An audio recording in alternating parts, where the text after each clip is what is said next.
press conference this morning. President looked about as happy as he can look. So he was kind of buoyant. First up was the Chinese trade. Now, this has caused angst all over the world. Stock market fluctuations all over the place. A lot of fear and loathing. A lot of anger. A lot of anti-Trump criticism. We all know this. Okay. So over the weekend, there was a meeting in Geneva, Switzerland between Chinese representatives and Americans. And they talked about trade for 3 days. Here's how President Trump summed it up. Go. And they've agreed to open China, fully open China. And I think it's going to be fantastic for China. I think it's going to be fantastic for us. And I think it's going to be great for unification and peace. Well, I hope so. But you never know. Now, as I mentioned, I'm going to China at the end of this month. I've got work to do there. So I think I'm going, but you never know. But this is obviously a positive step. The stock market opened up more than 1,000 points. You get it. But of course, there's dissent because in the eyes of, I don't know, maybe 30% of the American public, Donald Trump can't do anything right. Roll the tape. It had to lower expectations in order to meet expectations, in order to exceed expectations. It'd be basically what you're looking at as a retreat here. Yeah, that's a lot. I mean, it's just ridiculous. And why MSNBC, which is NBC News, would run that is just, it's absurd. You know, if anybody ever said that to me in any context, I'd just slice them up. Not a retreat. This is a positive step. But that guy, I mean, there's a legion of them. And NBC News recruits those people. That's what bothers me about it. Okay. So it was Treasury Secretary Scott Bessent and a guy that I don't know, Jameson Greer. Those were our two guys in Geneva. It looks like they did a good job.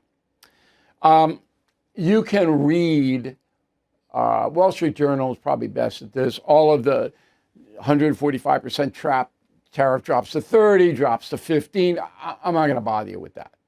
Okay? Suffice it to say that the heat is now dropping, which is good for the world. Okay? Now, the details, as I said, are going to change. It's going to be in, it's going to be out. And the anti-Trump people will nitpick every single thing. And the pro-Trump people will say, hallelujah, this is, we're going to be whatever. Okay. Here we will tell you the truth. This is a very positive development for you, your family, your friends, and for the country. That's the truth. Let's go on to drug prices. Now, this in particular is senior citizens.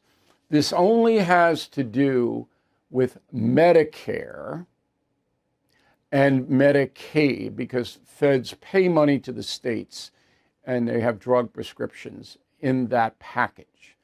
Donald Trump cannot regulate under the Constitution prices that private companies charge in the marketplace. But when the federal government is picking up the tab, he can. So that's what this is all about. All right? And ever since I've known him, President Trump has been furious that Americans pay far more for drugs, even though it's U.S. pharmaceutical companies making those drugs, than they pay overseas. And the reason for that is tariffs.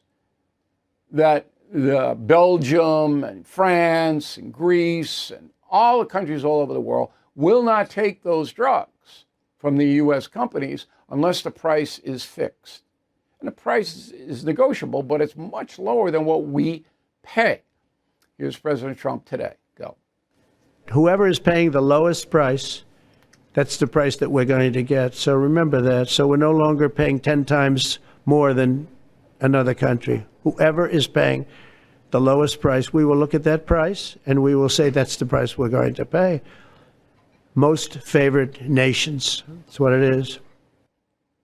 All right. So then Trump's going to say to the pharmaceutical companies, the United States buys your drugs to distribute to the people on Medicare and in some cases Medicaid. and this is what we're going to pay. And the drug company is going to have to do that. They can't afford to lose the U.S. market.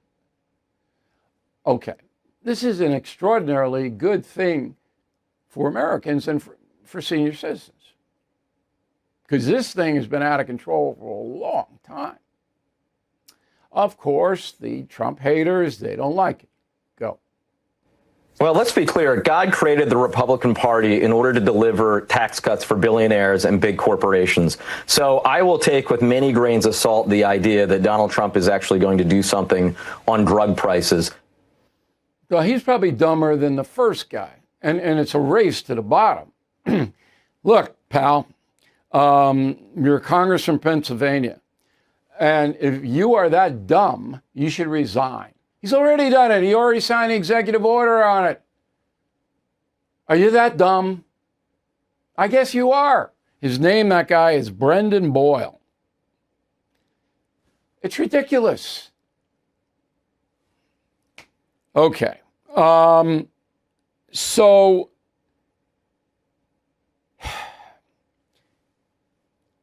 it's very difficult in this country to get the truth. I wrote a message of the day on BillO'Reilly.com. It's free. You don't have to sign up for anything. Explaining why we have a 90% retention rate of premium members on BillO'Reilly.com, because you cannot get the truth from 90% of the media outlets and politicians. Well, Trump is trying to get these prices down so senior citizens have a little more disposable income. You know what copay is, okay? He's trying to get it down. Oh, he's terrible. Oh, no. Oh, it's just unbelievable. All right, so the president is on his way to the Gulf, might be there by the time we air. And he's going to Saudi Arabia, Qatar, and United Arab Emirates. He's got Marco Rubio, Secretary of State. He's got Pete Hegseth, Defense, Treasury, Scott Bessent, the guy who was in Switzerland, and Commerce Secretary Howard Lutnick, who I ran into at the Knick game on Saturday, right? It was Saturday, yeah. And the Knicks got destroyed by the Celtics. Anyway, Lutnick was there, and I had a nice conversation with him. This trip is about deals, not policy. So Donald Trump is trying to secure $1 trillion from the Saudi government to invest in U.S. industry. I think he's going to get it because the Saudis need our weapons to fight off Iraq. I think he'll get the trillion. He's got a deal for $600 billion now. He wants it up $400 billion. Okay. Could be wrong. In the United Arab Emirates, the same thing. He wants to make deals that they will buy American AI stuff, semiconductors, all of that. And in Qatar, Trump wants to basically talk about military security, which means that if we have to attack Iran, we'll be able to use all the Gulf states in order to base. And he's also going to throw in Gaza ceasefire stuff. So he'll be back on Friday, I guess, the president. And that's a long trip for him. Now, he may go to Turkey, and I'll tell you why in a moment. But along the way, Qatar has offered to donate a jumbo jet to the Trump administration because Boeing can't build Air Force One. Now, Boeing, based out of Seattle, and I think they have a big plant in South Carolina as well, is in dire trouble. I don't know what happened to it. It used to be the premier plane building company in the world. Now it can't do, constantly in trouble. So Air Force One, as you may have heard Trump say 18 times today, is 40 years old. You don't want to be flying around a 40-year-old plane. But Boeing can't build the Air Force One. So Qatar says, hey, we'll give you our best plane. Free. Trump says, okay. Oh, no. I mean, it was really funny. And I only did this because of my news. I have to gather the news. I turned on The View, and there they are. Like these ladies know anything. So if the Trump administration does accept that plane, it's going to have to be done with congressional oversight. Now, they'll get it because Republicans control Congress, but they just can't take the plane. There's steps you have to go by. And Congress has got to be involved in that. And it will happen, I think. And then Trump says, after I'm president, then I'm going to, the Qataris told me I can use the plane at my library because Reagan has a plane out there, an Air Force One out in Simi Valley, I believe. Anyway, this is just a piffle. It means nothing. Okay? But this is what the Trump haters, they grab onto. All right, habeas corpus. Now, this means something. So we'll go from nothing to something. Habeas corpus means that the government cannot come into your home. And if you're arrested, there has to be a warrant. And then you're entitled to an attorney. And you're entitled to a speedy trial in front of a jury of your peers. That's habeas corpus. Government can't violate that according to the Constitution. It has been violated 4 times in the past, in our past history, and I'll get to that in a moment. But Deputy Chief of Staff Stephen Miller, who is a bomb thrower, okay, put this out. Go. Well, the Constitution is clear, and that, of course, is the supreme law of the land, that the privilege of the writ of habeas corpus can be suspended in a time of invasion. So I would say that's an option we're actively looking at. Okay. The invasion is migrants. 12 million undocumented here. So the Trump administration says it's an invasion.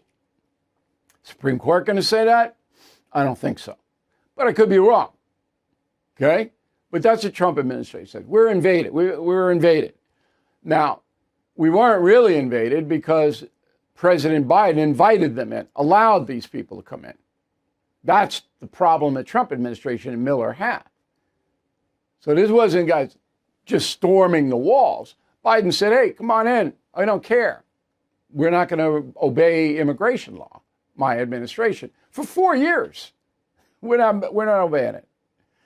Once that gets into a court system, the invasion thing is going to be tamped down. So I don't expect to hear a lot about this. All right? The habeas corpus is not going to be suspended. Okay? You can take it to the bank. If you can get a bet on that, take the bet. Now, the other thing, Abraham Lincoln suspended habeas corpus just in the state of Maryland, because in that state during the Civil War, there were riots. Maryland was a divided state between people wanted slavery, people didn't. And there were riots in the streets, and they were provoked by Confederate spies. So Lincoln said, no, we're throwing everybody, all the rioters in jail. No charges, nothing. Boom, you're in jail. That's what happened there. Then in 1871, the Ku Klux Klan took over 11 counties in South Carolina. Took them over. Ran them. Until U.S. Grant finally sent federal forces down and suspended the writ of habeas corpus. Just went in and wiped out the Klan. Then, I didn't even know this. In 1905, there was a rebellion in the Philippines, which was controlled by the USA, and they suspended habeas corpus there. And in 1941, after Pearl Harbor was bombed by the Japanese, they suspended habeas corpus in Hawaii. Because they didn't know if there were Japanese infiltrators or others. Right? It's the only times it happened. Isn't that an interesting story? Now, Miller just does that, throws that hand grenade in just to drive the liberal media crazy, which worked.